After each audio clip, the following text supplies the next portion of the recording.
Hello, welcome to today's training on behavioral emergencies for Wayside Recovery Center. Today we will be reviewing the policy in relation to behavioral emergencies that pertain to protective procedures of client behavioral problems in psychiatric emergencies. It is the policy of Wayside that any client who is exhibiting behavioral problems will be provided with appropriate levels of care and/or removal from the escalating situation for their protection and the protection of other clients as well as staff.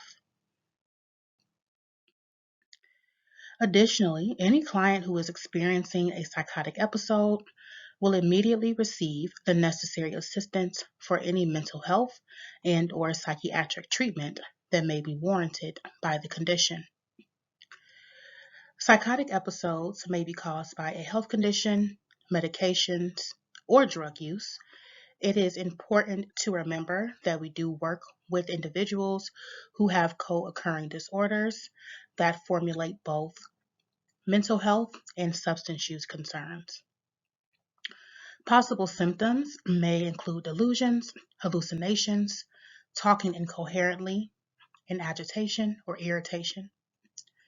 The person with the condition usually isn't aware of his or her behavior. Some of the early signs and symptoms that may precede a behavioral emergency is listed below. These are some of the early signs and symptoms that we as staff may want to be conscious of and aware of so that we can intervene as early as possible to maybe mitigate any risk of behavioral emergencies. For clients, this may appear as an emerging pattern of showing up late for or canceling personal meetings and necessary appointments. It may appear as impulsivity for the client. If the client appears more tired looking than normal, that could be an early sign. If they are appearing more unkempt than usual for that person, that can also be an early sign. We want to be conscious and aware of what is unkempt for a person and or what is normal and not make any assumptions beyond that. Drug use can be a contributing factor of behavioral health emergencies. If the client is displaying any defiant behavior, any sadness or worry, and criminal activity can also be a contributing factor or a result of behavioral emergencies. If the client is displaying any difficulty concentrating or focusing, indecisiveness, or hyperactivity, these are all early signs and symptoms that we may want to look out for and get clinical staff and/or intervene to find out what is happening and what is going on with the client so that we can be of further assistance. It is important to note that Wayside does not use any form of forced seclusion, physical restraint, or chemical restraint for any of our clients. This means we do not lock clients in rooms to keep them safe. We do not put our hands on clients to physically restrain them or hold them in any shape, way, or form. And we do not use any kind of chemical restraint or medication to assist in reducing behaviors. If client is displaying behaviors that cause a need for intervention of first responders, such as police or ambulance, EMS, we will allow them to come on site and thoroughly assess the individual. If there is a need based on medical necessity for that client to be of chemical restraint or a use of medication to assist in de-escalation, that will be based on the first responders assessment, and we as staff will not intervene.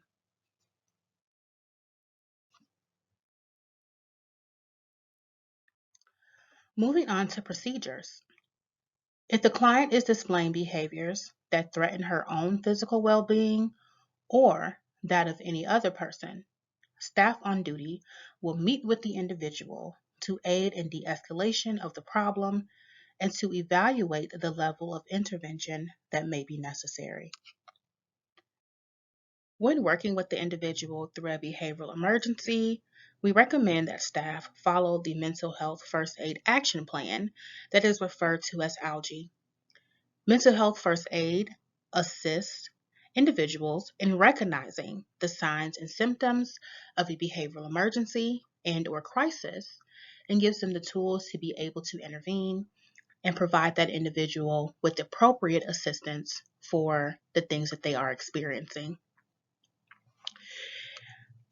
In reference to this chart, you will see in the center you have the word assess. This means first and foremost that you want to assess yourself. Assess how you're feeling. Assess if you are able and willing to intervene. Assess if you are in a heightened state or need any further assistance from those around you in order to de-escalate the situation that is occurring. Following a full assessment, we want to move to A, which is approach. We want to approach the individual and assess for risk of suicide and or harm and be able to assist. This is simply being able to ask what is going on, calling out what you are recognizing, and asking the client how you can best assist if it is appropriate during that time and situation. After approaching, we want to then listen non-judgmentally. Listen to the client, hear them out, hear what they're experiencing, what they're going through, maybe what they're needing. We want to move then to G, which is to give. Give reassurance and information. Reassure the client that you hear them. Reassure the client that you are able and willing to assist. And maybe give them information about the site location you're in, other individuals that can help, maybe some minor disclosure about how you have been in similar situations or how you can relate in order to build rapport, but also alleviate the escalated individual. From there, we may want to encourage any appropriate professional help. Ask the client, have they spoken to their counselor about it or anyone else in the facility? Are they comfortable speaking to their mental health provider or even maybe any other staff, such as peer recovery specialist, our family services counselor, or maybe even RAs that they have built a relationship with and feel good about relaying this information to? We also don't want to get those external supports, such as family, friends, and other professionals that are external to our Wayside community that can also be of further assistance. Then we're going to follow up with encouraging again. We want to encourage self-help and other support strategies. Ask the client to implement some of those self-help strategies. Do they like exercising? Are they in need of a walk, some fresh air, maybe time with family or friends, and also other support strategies? Can they lean on a doctor, a friend, a case manager, maybe their mental health therapist, or other entities within the community or the organization that may be of assistance to alleviate the issue and get them the support that they need? It should also be mentioned that this plan is non-linear, meaning that you don't have to follow it from A all the way through E. You may want to approach the client, and depending on where you are, you may want to move to just encouraging the client to get some appropriate help or encourage them to get some professional help or to go for a walk. So really being mindful of these steps is really helpful in assessing yourself, but also assessing the situation and making sure we are getting the client the appropriate care and intervention that is necessary for that time. The following procedures are intended to serve as a guideline for dealing with behavioral problems. Keeping in mind the ALGE action plan we just reviewed, we want to also ensure you are able to assess for risk or harm and types of crises that may be a contribution of behavioral emergencies. Some behavioral emergencies that may become a crisis can look like a panic attack, display of aggressive behaviors, can result from substance misuse, can come along following a traumatic event, And then there are also some non-suicidal self-injury that may become a crisis. Additionally, we want to keep in mind things that are an immediate crisis. Immediate crisis does call for emergency responders to be called immediately to assist in intervening. Immediate crisis can look like medical emergencies, anyone who is displaying suicidal thoughts and or behaviors, any severe effects of alcohol or drug use that can be deemed as a substance use crisis, and then, as we mentioned before, severe psychotic states.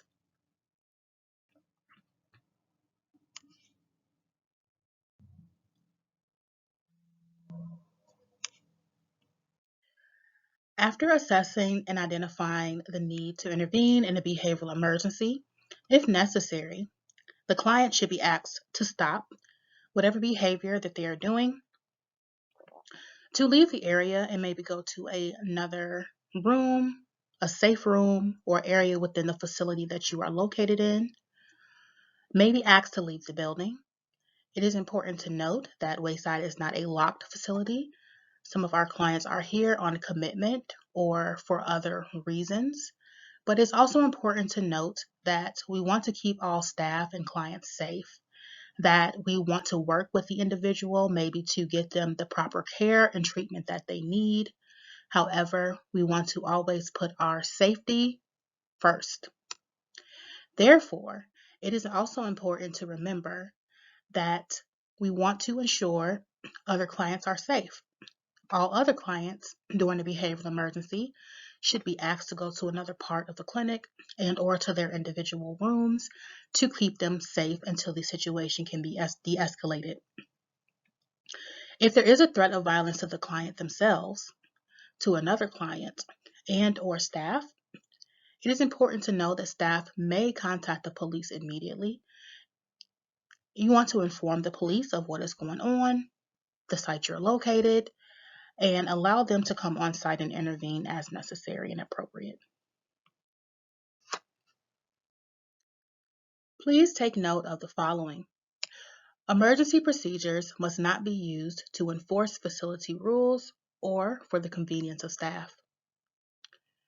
Emergency procedures must not be a part of any client's treatment plan or used at any time for any reason except in response to specific current behaviors that threaten the safety of the client or others. Emergency procedures may not include seclusion or restraint. Please remember, when faced with a behavioral emergency, it is always appropriate to contact the counselor on call and to review the incident with the treatment director and or your direct supervisor. For staff members who may be working after hours, we always have an on-call clinical counselor who is able and willing to assist with any issues that may arise at the facility or site location you are assigned to. Working during the day, it is also important to note that you may not have to deal with de-escalation or behavioral emergencies alone, being that there are numerous staff and other clinical staff on site that may be able and willing to assist and intervene in de-escalating the situation. However, please do not hesitate to reach out to additional staff for support and or to contact your direct supervisor or the treatment director for further assistance. After thoroughly assessing and speaking with your peers, if psychiatric services appear to be needed, we want to consider the following options. We want to contact the client's psychiatrist for hospitalization evaluation or ask the counselor to make a call to the treatment director. It is important to note that not all clients may have a psychiatrist or a mental health provider assigned. If not, we can always, whether they do or don't have one assigned, call the Community Outreach for Psychiatric Emergencies, also known as COPE. Their number is listed below at 612-596-1223. COPE is a 24-hour program within the state of Minnesota that can help arrange emergency evaluations for mental health. They can also assist in evaluating the need for additional psychiatric services. They are able and willing to put holds on clients to transport them to the hospital if necessary after a thorough assessment. So COPE is a really good resource and a really good way to assess thoroughly what the client needs. Again, they are 24/7 response. So they will come to the site that you are currently located at and are able and willing to meet with that individual, maybe in a different room or another area within the site location to really talk to them about what they're experiencing and do a thorough assessment. If necessary, we can also arrange to have the client seen at Hennepin County's Acute Psychiatric Services, or APS. Their number is 612-873-3161. They are located at HCMC near the emergency room. It is always important to call APS prior to sending the client to that facility. We also want to highlight and allow you all to remember that when doing this, we do need a release of information so that we are able to speak to HCMC and the psychiatric department related to the client's needs, things that they are experiencing, and receive thorough feedback about how we as a facility can further assist in meeting that needs if the client is deemed acceptable to return to treatment. We want to ensure a written note of the referral and the recommendation received from APS staff are documented within the client's chart.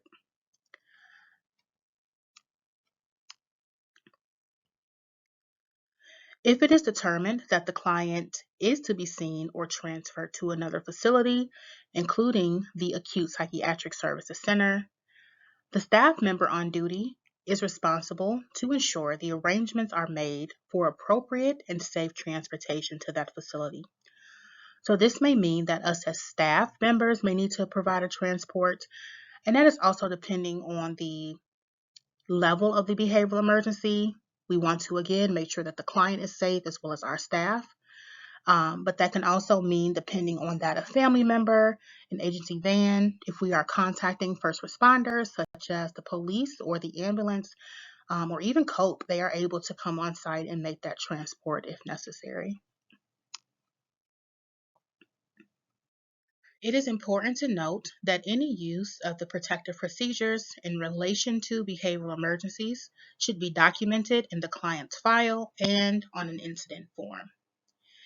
The documented note should include the description of the behavior that the client was displaying, the time and date it occurred, the staff who were present, the method and procedure used to de-escalate the client, the outcome of the procedure or method that was used, and any referrals and or transfers that were made and necessary during that time. In conclusion, we should also remember cultural considerations in dealing with clients, especially in behavioral emergencies. Some things to consider and remember are to respect the individual in their experience. What the client is expressing or displaying is real to the client, and we want to make sure we are validating their experience and what they are going through. We want to be mindful not to make assumptions about the client or their experiences. Also, not to make assumptions about their needs or what would be helpful for the client within that time.